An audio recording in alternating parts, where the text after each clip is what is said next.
One of the things that you wrote that really hit me hard is cash is reality, profit is theory. Can you sort of break down what you mean by that?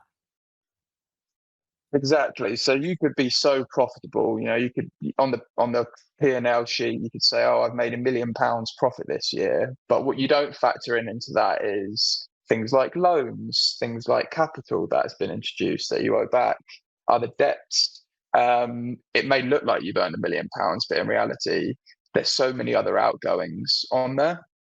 Your bank balance doesn't replicate what your P&L looks like. They're totally different things. So it might look like you made a nice profit on paper, but in reality, there's so many other things that come into it. So a lot of people see that bottom line and think, oh yeah, I must have done really well this year. And then they look at their bank balance and it's like, oh, okay, no, I can't have done that well because there's nothing left in the bank.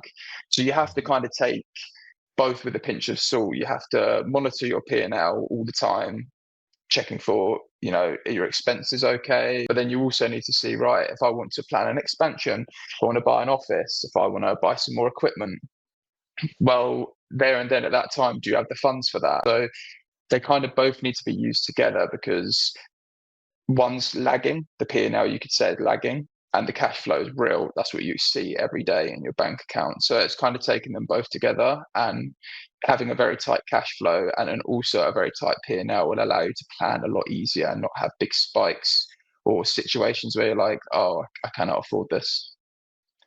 What are the things that people perhaps sometimes miss that don't sit on the P&L but erode that cash? Yeah,